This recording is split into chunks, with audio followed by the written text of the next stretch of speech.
দর্শক, নিউজ 24 ইন্টারন্যাশনালের শুক্রবারের সাপ্তাহিক আয়োজন অন্যরকম সংবাদে আপনাদের স্বাগত জানাচ্ছি। সাথে আছি আমি সোহাগ বক্স। বসন্ত ছুঁয়েছে উত্তর আমেরিকার দেশ মেক্সিকোকে।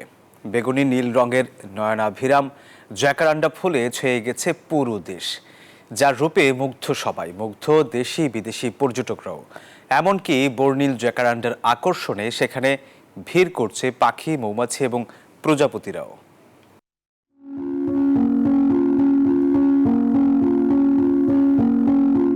বেগুনি নীল রঙের দুর্দান্ত সুন্দর এই ফুলটির নাম জ্যাকারান্ডা।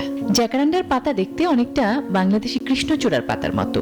সাধারণত রাস্তার দুই পাশে সারি সারি করে বা বাড়ির সামনে পেছনে লাগানো হয় সৌন্দর্য বৃদ্ধির বৃক্ষ হিসেবে।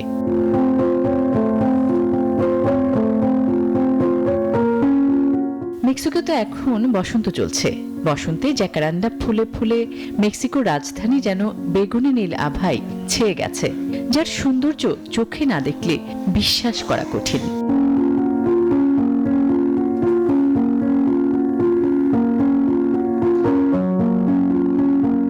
নয়নাভিরাম জ্যাকারান্ডা ফুলে মুগ্ধ মেক্সিকোর নাগরিকরা, মুগ্ধ দেশি বিদেশি পর্যটকরাও। জ্যাকারান্ডার তীব্র আকর্ষণে বেসামাল পাখি, মৌমাছি ও প্রজাপতিও। দক্ষিণ আমেরিকার স্থানীয় জ্যাকারান্ডা ফুল মূলত 1920 সালে মেক্সিকোতে পরিচিতি পায়। এরপর থেকেই দেশটিতে জনপ্রিয় হয়ে উঠতে থাকে বর্ণিল এই ফুলটি। আর এখন তো জ্যাকারান্ডা ছাড়া মেক্সিকানরা যেন বসন্তের পরিবেশ চিন্তাই করতে পারেন না। আসমাতুলি, নিউজ 24।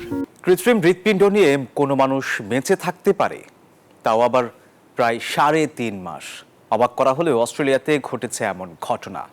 কৃত্রিম হৃৎপিণ্ড প্রতিস্থাপন করে 100 দিনেরও বেশি সময় পাড়ি দিয়েছেন এক অস্ট্রেলীয় ব্যক্তি। কৃত্রিম হৃৎপিণ্ড নিয়ে দীর্ঘদিন কারো বেঁচে থাকার এমন সাফল্য বিশ্বে এটাই প্রথম। আর তাই তো এই অর্জনকে বড় ক্লিনিক্যাল সাফল্য হিসেবে দেখছেন অস্ট্রেলিয়ান গবেষক এবং চিকিৎসকরা। অস্ট্রেলিয়ার সরকার প্রাইভেকর ডিভাইসের উন্নয়ন ও বাণিজ্যিকরণে বিশেষ গুরুত্ব দিচ্ছে। এর জন্য $5 কোটি অর্থায়ন করেছে দেশটি, যা কৃত্রিম হার্ট ফ্রন্টিয়ার্স প্রোগ্রামের একটি অংশ। এটি এমনভাবে নকশা করা হয়েছে যাতে দাতা হৃৎপিণ্ড প্রতিস্থাপনের ব্যবস্থা না হওয়া পর্যন্ত রোগীদেরকে জীবিত রাখা যায়। এরই ধারাবাহিকতায় অস্ট্রেলিয়ার নিউ সাউথ ওয়েলসের 40 বছর বয়সী এক ব্যক্তি স্বেচ্ছায় টাইটানিয়াম ধাতু দিয়ে তৈরি কৃত্রিম হৃৎপিণ্ড প্রতিস্থাপন করেন। এমনকি ওই কৃত্রিম হৃৎপিণ্ড নিয়ে 100 দিনেরও বেশি সময় পাড়ি দিয়েছেন তিনি। পরে ওই ব্যক্তি মার্চের শুরুতে দাতার হৃৎপিণ্ড পান এবং সেটি প্রতিস্থাপন করা হয়। কুইন্সল্যান্ডের ডক্টর ড্যানিয়েল টিমস উদ্ভাবিত প্রাইভেকর কৃত্রিম হৃৎপিণ্ডের এই অর্জনকে বড় ধরনের ক্লিনিক্যাল সাফল্য হিসেবে দেখছেন অস্ট্রেলিয়ার গবেষক ও চিকিৎসকরা।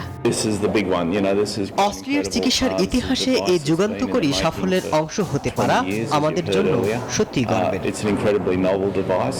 জানা গেছে ওই ব্যক্তি অস্ট্রেলিয়ার প্রথম এবং বিশ্বের 6ষ্ঠ ব্যক্তি হিসেবে এই কৃত্রিম হৃৎপিণ্ড গ্রহণ করেন। এর আগে 2023 সালে যুক্তরাষ্ট্রে 5টি হৃদযন্ত্রের সফল প্রতিস্থাপন করা হয়েছিল। এসব রোগীরা সর্বোচ্চ 27 দিন পর দাতার হৃৎপিণ্ড গ্রহণ করেছিলেন। আসমাতুলি, নিউজ 24। মৌমাছির জিন ব্যবহার করে ম্যালেরিয়া প্রতিরোধী মশার প্রজনন বাড়াচ্ছেন বিজ্ঞানীরা। এ নিয়ে দীর্ঘদিন ধরে কাজ করছে ব্রিটেনের ইম্পেরিয়াল কলেজ লন্ডনের একদল গবেষক। এই গবেষণায় সফল হলে মশা কামড়ালে আর মৃত্যুর সম্ভাবনা থাকবে না। প্রতিদিনই মশার কামড়ে ম্যালেরিয়া, ডেঙ্গু সহ নানা রোগে আক্রান্ত হচ্ছেন হাজারো মানুষ। মশাবাহিত নানা রোগ থেকে মানুষকে বাঁচাতে দীর্ঘদিন ধরে কাজ করছেন বিজ্ঞানীরা।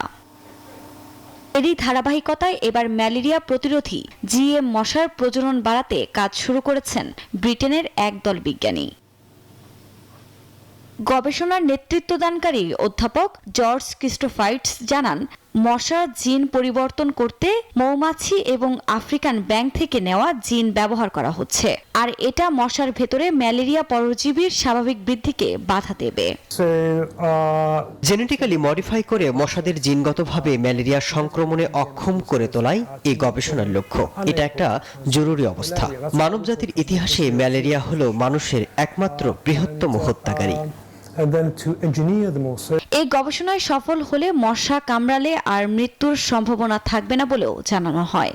বিশ্ব স্বাস্থ্য সংস্থার তথ্য বলছে 2023 সালে ম্যালেরিয়ায় প্রায় 6 লাখ মানুষের মৃত্যু হয়েছে, এর মধ্যে 90% শিশু। আফরিন মৌ, নিউজ 24।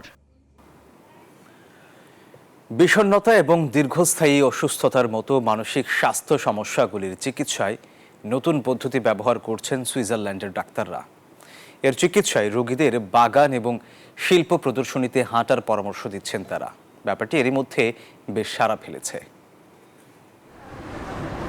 সুইজারল্যান্ডের স্বাস্থ্য খাতে একটি গুরুত্বপূর্ণ পরিবর্তন আনা হয়েছে, যেখানে মানসিক স্বাস্থ্য এবং দীর্ঘস্থায়ী রোগের চিকিৎসায় প্রকৃতি ও শিল্পকলার সমন্বয় ঘটানো হচ্ছে। সুইস ডাক্তাররা এখন প্রেসক্রিপশনে বাগান এবং বিভিন্ন শিল্প ও ঐতিহাসিক প্রদর্শনীতে নিয়মিত হাঁটার পরামর্শ দিচ্ছেন। বিষণ্ণতা, মানসিক চাপ এবং অন্যান্য দীর্ঘমেয়াদী অসুস্থতায় আক্রান্ত রোগীদের জন্য এটি একটি নতুন দিগন্ত উন্মোচন করেছে। প্রচলিত ওষুধের পাশাপাশি রোগীদের সুস্থ জীবন ধারণের জন্য একটি সামগ্রিক পদ্ধতি অনুসরণ করতে উৎসাহিত করছে এই ধরনের প্রেসক্রিপশন। গবেষণায় দেখা গেছে যে প্রকৃতির সান্নিধ্যে সময় কাটানো এবং শিল্পকর্মের প্রতি মনোযোগ দেওয়া মানসিক শান্তির জন্য অত্যন্ত উপকারী। বাগানগুলিতে হাঁটাহাঁটি করা, গাছপালা ও ফুল দেখা মনকে সতেজ করে তোলে এবং মানসিক চাপ কমায়। অন্যদিকে শিল্পকলা ও ঐতিহাসিক প্রদর্শনীগুলোতে অংশগ্রহণ মানুষের সৃজনশীলতা বাড়ায় এবং নতুন চিন্তাভাবনায় উন্মেষ ঘটায়। এটি রোগীদের মনকে অন্যদিকে ব্যস্ত রাখে, যা তাদের সমস্যাগুলো থেকে সাময়িক মুক্তি দেয় এবং ইতিবাচক মানসিকতা তৈরিতে সাহায্য করে। শারীরিক স্বাস্থ্যের উন্নতির ক্ষেত্রেও গুরুত্বপূর্ণ ভূমিকা রাখে এই উদ্যোগটি। নিয়মিত হাঁটা হৃদরোগ, ডায়াবেটিস এবং অতিরিক্ত ওজন কমাতে সহায়ক। এছাড়াও এটি সামাজিক সংযোগ বৃদ্ধি করে, যা একাকিত্ব এবং বিচ্ছিন্নতা কমাতে সাহায্য করে। অনেক রোগী আছেন যারা ওষুধের পার্শ্ব প্রতিক্রিয়া নিয়ে চিন্তিত। তাদের জন্য এই ধরনের প্রেসক্রিপশন একটি নিরাপদ এবং কার্যকর বিকল্প হতে পারে। সুইজারল্যান্ডের এই পদক্ষেপ উদ্বুদ্ধ করতে পারে অন্যান্য দেশকে, যেখানে স্বাস্থ্যসেবায় নতুন এবং উদ্ভাবনী পদ্ধতি প্রয়োগের মাধ্যমে রোগীদের জীবনযাত্রার মান উন্নত করার চেষ্টা চলছে। নিবির আমিন, নিউজ 24। টানা দ্বিতীয়বারের মতো মাঝ আকাশেই ধ্বংস হলো স্পেস এক্সের স্টারশিপ রকেট। মাত্র 150 ফুট উপরে ওঠার পর বন্ধ হয়ে যায় এর ইঞ্জিন, কিন্তু সফলভাবে পৃথিবীতে ফিরে এসেছে রকেট উৎক্ষেপণে সহায়তাকারী বুস্টার। প্রথম দেখায় মনে হবে ধূমকেতুর বিস্ফোরণে পৃথিবীর বুকে নেমে আসছে উল্কা বৃষ্টি, তবে এটি ছিল স্টারশিপ রকেটের ধ্বংসাবশেষ। স্পেস এক্সের দ্বিতীয় ব্যর্থতার পর প্রতিষ্ঠানটি পুরো ঘটনা বিশ্লেষণ করছে ভবিষ্যৎ মিশনের জন্য। প্রথম দেখায় মনে হবে ধূমকেতু বিস্ফোরণ, কিন্তু এটা স্টারশিপের রকেটের ধ্বংসাবশেষ। 8 মার্চ রাতে স্পেস এক্সের রকেটটি বিস্ফোরিত হলে ধ্বংসাবশেষ ছড়িয়ে পড়ে ক্যারিবীয় সাগরের আশেপাশে। এমনকি নিরাপত্তার কারণে বন্ধ রাখা হয় মিয়ামি সহ ফ্লোরিডার 4টি বিমানবন্দর। টেক্সাসের বোকা চিকা লঞ্চ প্যাড থেকে উৎক্ষেপণের 8 মিনিট পর মহাকাশে অনিয়ন্ত্রিতভাবে ঘুরতে থাকে স্টারশিপ। মাত্র 146 ফুট উচ্চতায় বন্ধ হয়ে যায় এর ইঞ্জিন, বিচ্ছিন্ন হয় গ্রাউন্ড স্টেশনের সংযোগ। এরপরই আকাশে ছড়িয়ে পড়ে বিস্ফোরিত ধ্বংসাবশেষ। এই নিয়ে বিশ্বের সবচেয়ে বড় রকেট স্টারশিপের 8 বার পরীক্ষা চালানো হলো, তবে উৎক্ষেপণে সহায়তাকারী বুস্টার অক্ষত অবস্থায় ফিরে এসেছে। ধ্বংসের প্রকৃত কারণ এখনো জানা যায়নি, তবে ভবিষ্যৎ মিশনের জন্য তদন্ত চালাচ্ছে স্পেস এক্স। মানুষকে চাঁদে পাঠানোর লক্ষ্য নিয়ে স্টারশিপ তৈরি করছে প্রতিষ্ঠানটি। মাত্র 1.5 মাস আগেও লঞ্চের পরপরই ধ্বংস হয়েছিল আরেকটি স্টারশিপ। রকেট ধ্বংস হলেও বুস্টার সফলভাবে ফিরে আসায় বিষয়টিকে ইতিবাচকভাবে দেখছে স্পেস এক্স। প্রতিষ্ঠানটি জানিয়েছে ভবিষ্যৎ উৎক্ষেপণে এমন ঘটনা এড়াতে প্রযুক্তিগত উন্নয়ন চালিয়ে যাবে। চন্দ্রা, নিউজ 24। জার্মানির রোজ মান্ডে কার্নিভালের রঙিন উৎসবে উঠে এসেছে রাজনীতি ও ব্যঙ্গচিত্র।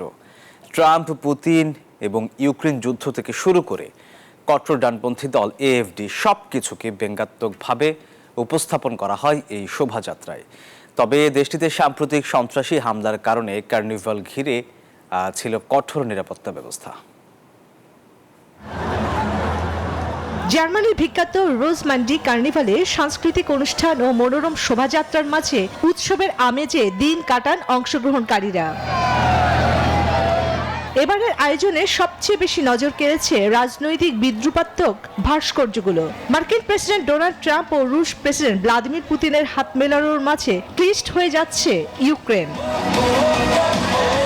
তাদের পোশাকে স্লিভে লেখা হিটলার স্টালিন 2.0। আরেকটি শোভাযাত্রায় কঠোর ডানপন্থী দল এএফডি এর নেত্রী এলিস হুইডেলকে ভাসমান জাহাজে হ্যানসন এবং গ্রেটেনের ডাইনি হিসেবে চিত্রিত করা হয়। এছাড়া ট্রাম্প, পুতিন ও চীনের প্রেসিডেন্ট শি জিনপিং এর বিশাল আকারের ভাস্কর্য ছিল নজরকাড়া। সেখানে লেখা বিভিন্ন স্লোগান। জমকালো ও ভিন্নধর্মী এই আয়োজনে অংশ নিতে দেশ বিদেশ থেকে ছুটে যান দর্শনার্থীরা। কোলন কার্নিভাল আমার খুব ভালো লাগে। কার্নিভাল শহরের ঐতিহ্য, তাই সব দুশ্চিন্তা ভুলে মজা করছি। আমরা অনেক দূর থেকে এসেছি, এটা দেখার জন্য আমরা অপেক্ষায় ছিলাম। এই জায়গাটা সব রাস্তায় বড় বড় লরি আর ট্রাক্টর সারিবদ্ধ। এখানে এখন আক্রমণের সম্ভাবনা রয়েছে, কিন্তু সেই ঝুঁকি নিয়েই বাঁচতে হবে। সম্প্রতি বেশ কয়েকটি হামলার ঘটনা ঘটেছে জার্মানিতে, তাই বিশাল আয়োজনে নিরাপত্তা নিশ্চিত করতে যথাসাধ্য পদক্ষেপ নেওয়ার চেষ্টা করা হয়েছে বলে জানিয়েছে আইনশৃঙ্খলা বাহিনী।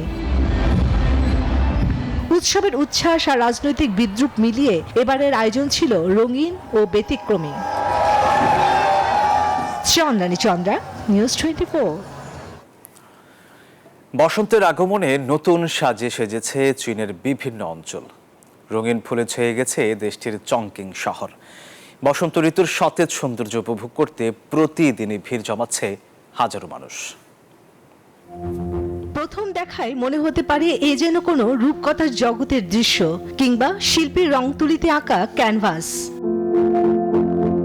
পুরো এলাকা যেন গোলাপি সাদা ফুলের সমারোহে ভরে উঠেছে। ফুলে ঘেরা বাগানের ভেতর দিয়ে সরু রাস্তার এমন দৃশ্য চীনের চংকিং শহরের। রাস্তার চারপাশে সদ্য ফোটা ফুলের এমন মনোরম সুন্দর দৃশ্য দেখা যায়।